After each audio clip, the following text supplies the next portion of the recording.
Hi class, this is Professor Harmony Kim. This week, you will study the Buddha's sermon or episode as the Buddha acted as the pastor or minister during his life. Freed am I am from all bonds, whether divine or human. You too, O Pigos, are freed from all bonds. The Buddha's beneficent and successful ministry lasted 45 years. From his 35th year, the year of his enlightenment, until his death in his 80th years, he served humanity both by example and by precept. Throughout the year, the Buddha wandered from place to place, at times alone, sometimes accompanied by his disciples. The Buddha expounded the Dharma to the people and liberated them from the bonds of samsara. During the rainy season from July to November, owing to incessant rains, the Buddha lived in retirement, as was customary with all ascetics in India in his time. In ancient time, there are 3 regular seasons prevailed in India, namely Vasana, rainy season, Hemanta, during winter, and Gimhana, during hot season. The Vasana or rainy seasons start from the middle of July until the middle of November. During the Vasana period, due to torrential rain, rivers and streams usually get flooded. Roads get inundated, communications get interrupted, and people are confined to their homes and villages, and peoples live on what provisions they have collected during the previous seasons. During this time, the ascetics find it difficult to engage in their preaching tours, wandering from place to place. An infinite variety of vegetable and animal life also appears to such an extent that people could not move about without unconsciously destroying them. Accordingly, all ascetics, including the disciples of the Buddha, used to suspend their itinerant activities and live in retirement in solitary places. As a rule, the Buddha and his disciples were invited to spend their rainy season either in a monastery or in a secluded park. Sometimes they used to retire to forest. During these rainy seasons, people flocked to the Buddha to hear the Dharma and thus availed themselves of his presence in their vicinity to their best advantage.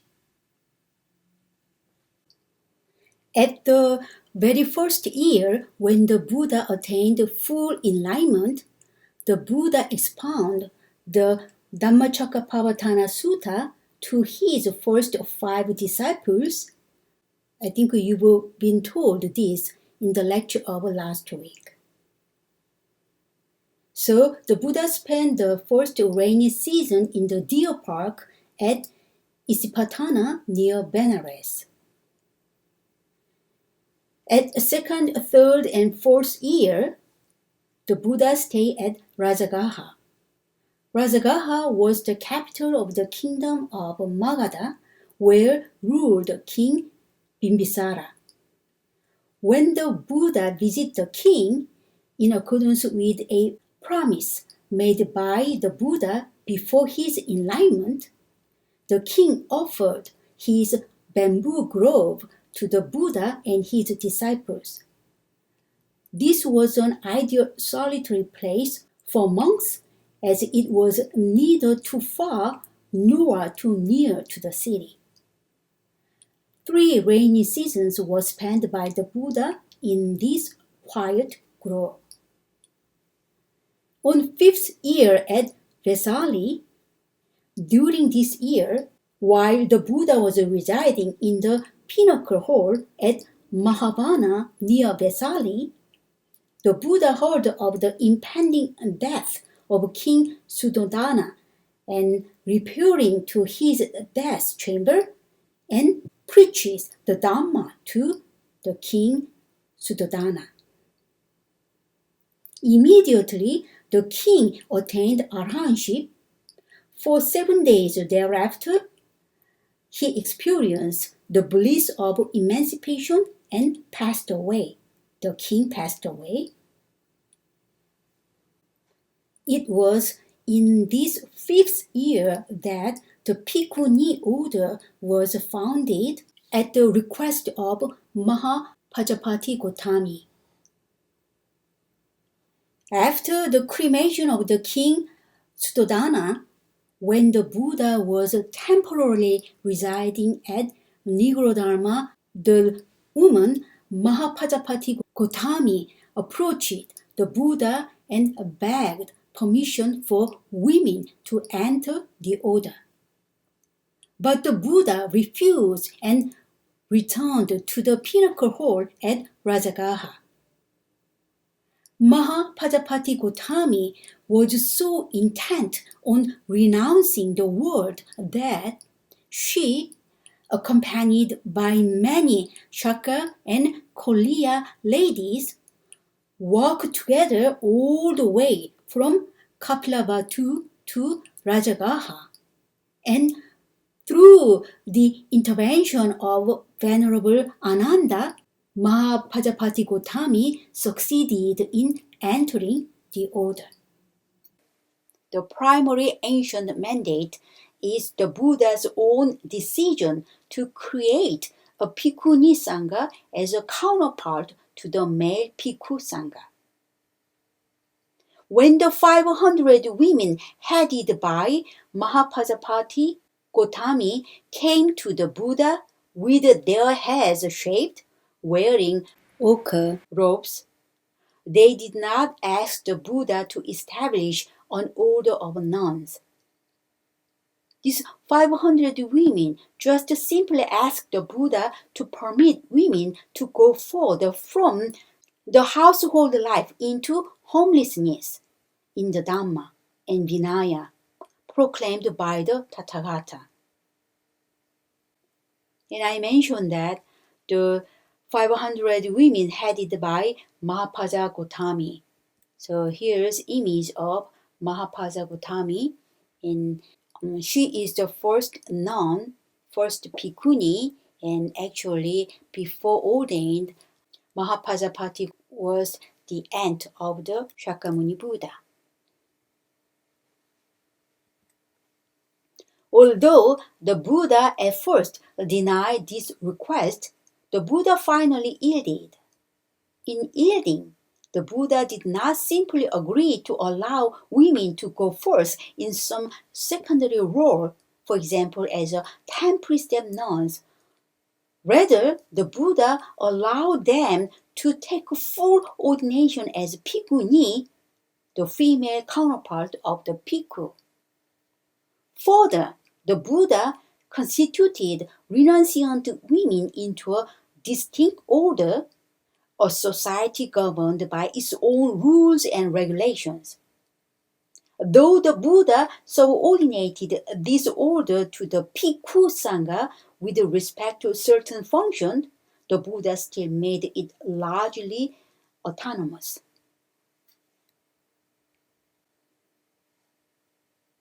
The Buddha says that because women have received the going first, the spiritual life will not last the full 1,000 years that it was originally destined to last, but will instead endure only 500 years. This prediction is one of the major stumbling blocks that conservative Theravadins raise against attempts to revive the Bhikkhuni Sangha. We should still note a significant fact about the version that has come down in the Pali Canon, namely that the Buddha is shown making this prediction only after he has agreed to allow women to go forth. If the Buddha truly wanted to prevent women from going forth, he would have made this prediction while Ananda was still launching his appeal on behalf of the Shakyan women. Shakyan women means 500 women headed by Mahapajapati Gotami. In such a case, Ananda would probably have desisted from his effort and the Bhikkhuni Sangha would never have gotten off the ground. There is little evidence that the permission to women to go forth contributed in any way to shortening the lifespan of the teaching, and the time frame mentioned in the text is also difficult to reconcile with the fact of Buddhist history in so far as we can ascertain them.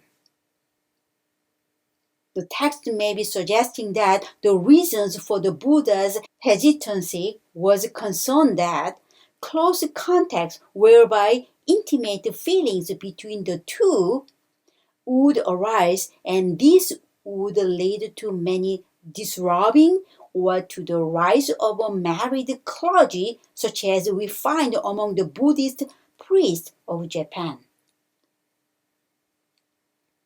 But the historical record contains no indication that this happened in the course of Indian Buddhism. Other stories speak about different causes for the decline and disappearance of the good Dharma, and these seems to point to factors that might play a greater role in the decline of the Dharma than the conferring of ordination of women. For example, a sutta in the Anguttara Nikaya says, the good Dharma declines when the four assemblies dwell without respect for the Buddha, the Dhamma, the Sangha, the training, samadhi, and heedfulness. We should note that the Bhikkhuni will also be around when the good Dharma declines and disappears, which shows that in the view of the text, the Buddha did not expect the Bhikkhuni Sangha to die out before the Bhikkhu Sangha did. One way to interpret the Buddha's hesitancy to permit the going forth of women is to see it as a means of giving special emphasis to the need for caution in the relation between bhikkhu and bhikkhunis. Let's consider a parallel. Shortly after the Buddha's enlightenment, the Buddha pondered the question whether or not to teach the Dhamma to the world. According to the text, the Buddha first declined to teach, to keep silent and dwell at ease. And then the deity Brahma had to come down from his celestial abode and persuade the Buddha to take up the task of proclaiming the Dhamma to the world. Let's look at the sutra from Samyutta Nikaya in Ayachana Sutta, the request. I've heard that on one occasion when the Blessed One was newly self-awakened, he was staying at Uruvela on the bank of the Niranjara river at the foot of the goated banya tree. Then, while he was alone and in seclusion, this line of thinking arose in his awareness. This Dhamma that I have attained is deep, hard to see, hard to realize, peaceful, refined, beyond the scope of conjecture, subtle, to be experienced by the wise. But this generation delights in attachment, is excited by attachment, enjoys attachment,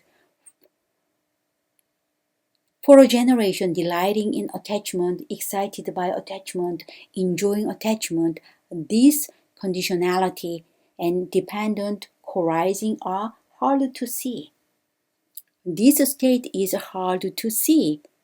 The resolution of whole fabrication, the relinquishment of all acquisition, the ending of craving, dispassion, cessation, unbinding.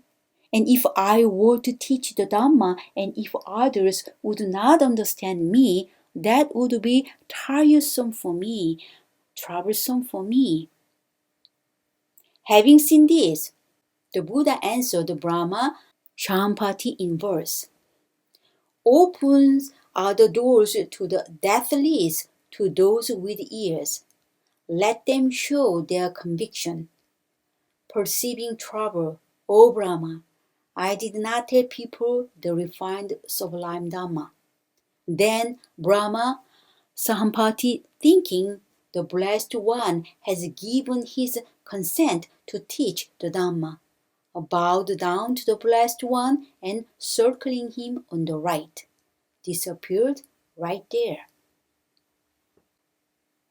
Can you believe that the compassionate Buddha actually decided not to teach, to pass the rest of his life dwelling quietly in the forest? This hardly seems conceivable in the light of other texts, which suggest that his career as a world teacher was already preordained. For example, Anguttara Nikaya relates that the Bodhisattva had 5 dreams shortly before the Buddha's enlightenment, several of which foretell his role as a great teacher with many disciples, both monastics and householders. But this dramatic scene can be seen as a way of emphasizing how hard it was for the Buddha to come to a decision to teach. And the message emerges that we have to revere and treasure the Dhamma as something precious. Similarly, because the Buddha hesitated to admit women to the Sangha, from fear that it would shorten the lifespan of the teaching, we can draw out the message that Bhikkhu and Bhikkhuni have to be heedful in their dealings with one another and not indulge in frivolous socializing. The Buddha might also have hesitated because he foresaw that the creation of a Bhikkhuni Sangha would have placed on the Bhikkhu the burden of educating and protecting the nuns, responsibilities that could have obstructed their own progress. Positive statement of support for the existence of Bhikkhuni can be gathered from the Sutta Pitaka. I will briefly mention 3 examples. The first is the well-known statement in the Mahaparinibbana Sutta, which the Buddha is said to have made to Mara. Mara is a kind of beings who prevent Buddha from fully enlightened. When shortly after Buddha's enlightenment, the Mara, the tempter, which is Mara, urged the Buddha to pass straightway into final nirvana without teaching others. The Buddha says to Mara, the tempter, "Evil one, I will not pass into final nirvana until I have Bhikkhuni disciples who are competent, well-trained, confident, learned, upholders of the Dhamma, practicing in accordance with the Dhamma, practice property, conducting themselves in accordance with the Dhamma, who have learned their own teacher's doctrine and can explain it, teach it, describe it, establish it, disclose it, analyze it, elucidate it, and having thoroughly refuted rival doctrines in accordance with reason, can teach the compelling Dhamma." According to this text, the Buddha considered well-trained bhikkhuni disciple one of the pillars of his teaching. Second example is another passage. This is less well known, and this passage comes from the Mahavajragota Sutta. In this discourse, the wanderer Vajragota has been asking the Buddha whether he alone has achieved realization of the Dharma or whether he has disciples who have also achieved realization. The wanderer inquires in turn about each class of disciple, bhikkhu, bhikkhuni, celibate, male householder, and non-celibate female householder.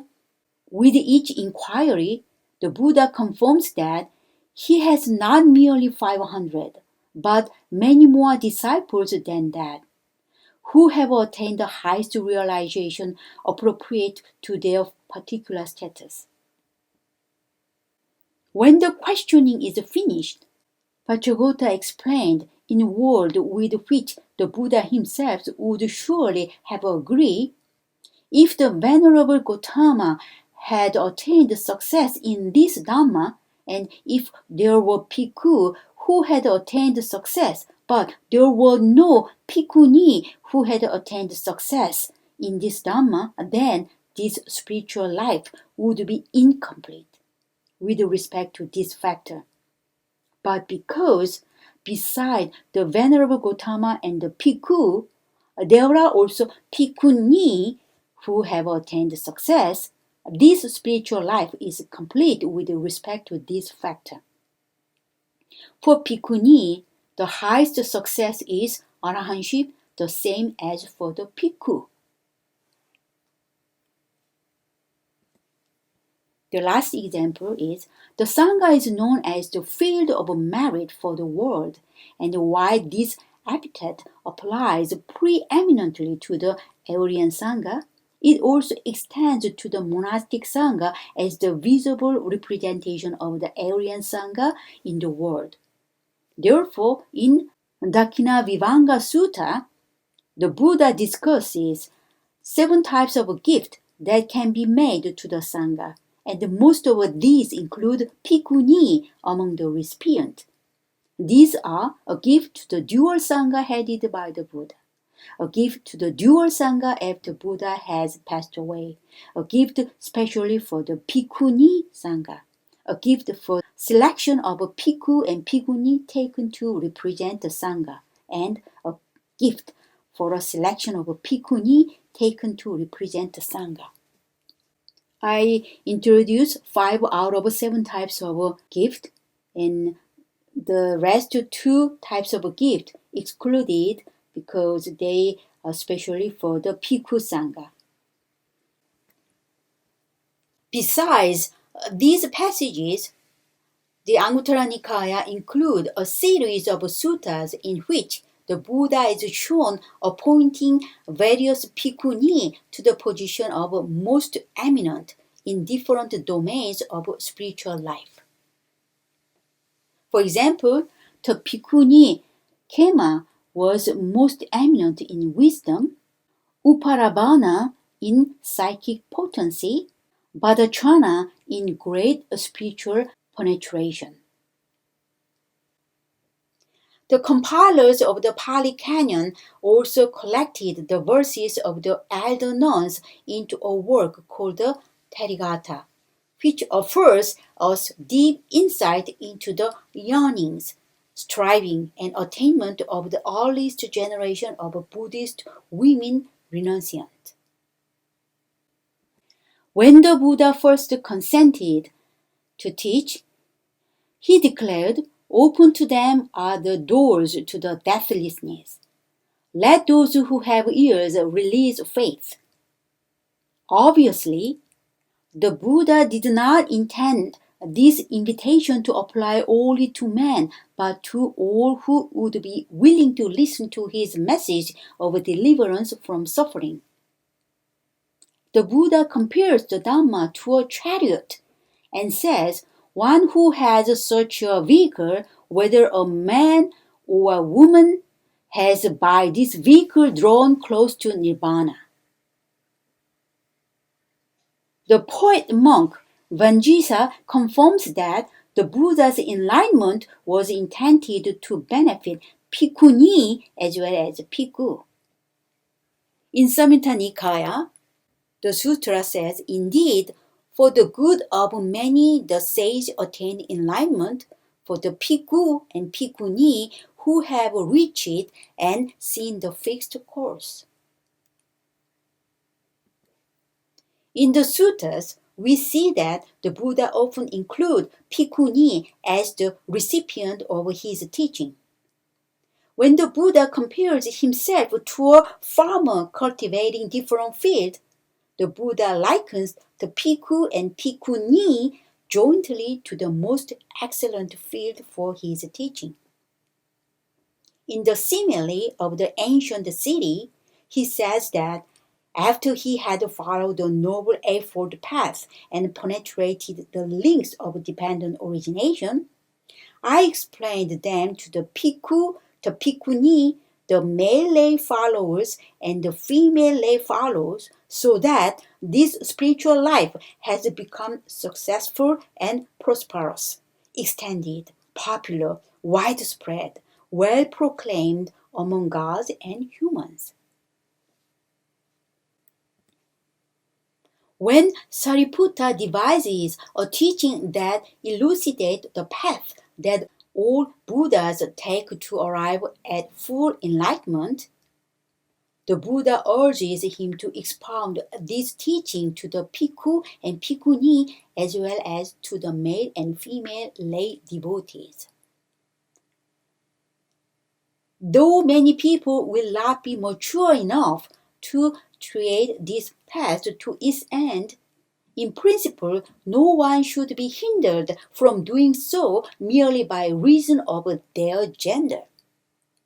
Yet, this is precisely what is done when women are prevented from taking full ordination.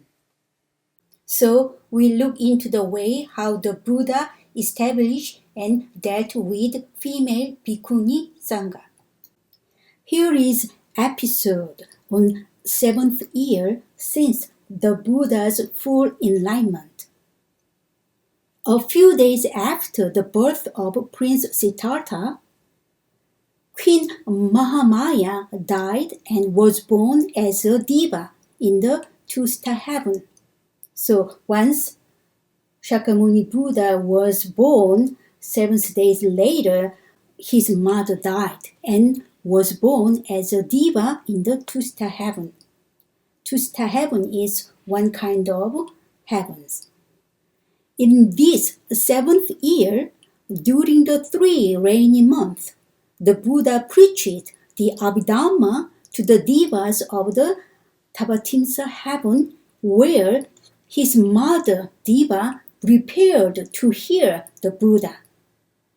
Abhidhamma is the higher doctrine which deals with Buddhist philosophy.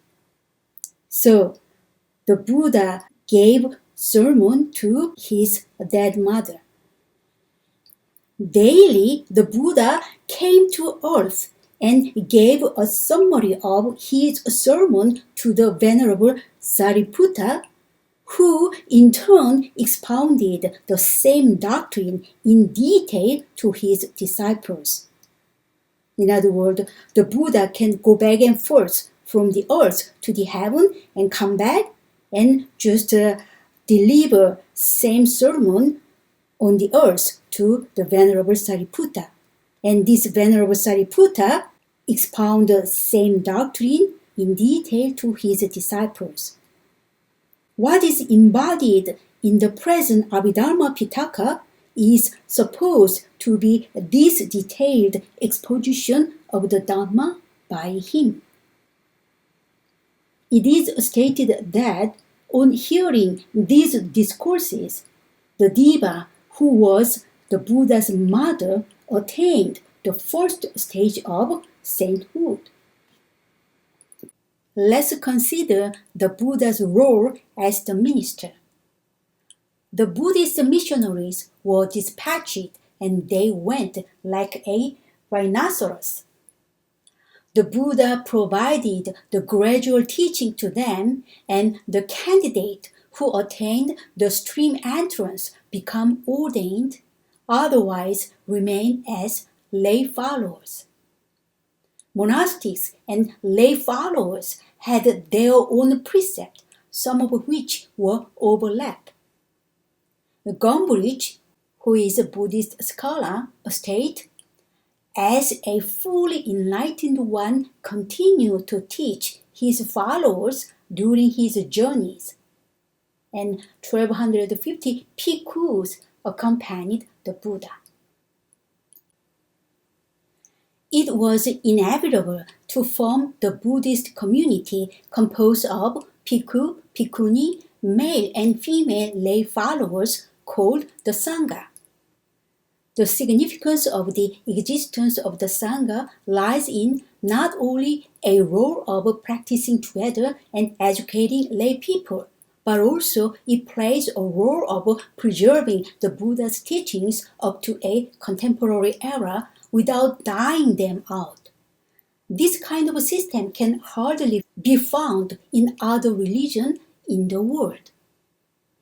Gombrich states again, the Sangha was organized as a community quite unlike the Jains and other renouncers, uniquely well organized to preserve not only a way of life but also a body of scripture in an age before writing was known, or at least widely used.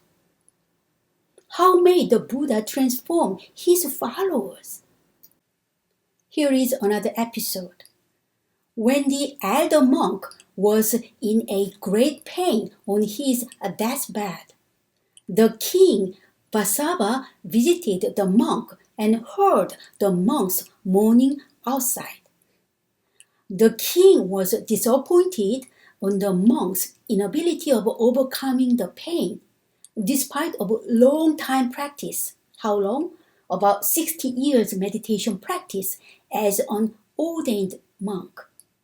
Thus, the king refused seeing the monk and did not pay homage to the elder monk. Once the elder monk was informed of the king's reaction, the monk put down his pain and finally achieved the arahantship. The old monk sent this news to the king in order to be respected by the king. The king showed his reverence to the elder monk and said, "It is not your honor's arahantship that I am worshipping, but the morality you preserved while you were at the unenlightened level." As morality and wisdom go together to improve mental states, wisdom attained through the meditation practice is not separate from morality. So, this episode illustrates the close relationship between the morality and wisdom by way of meditation practice. So let's study meditation practice next week. Quiz 1. How many bhikkhus has the Buddha taught right after his awakening? You know the answer. Quiz 2.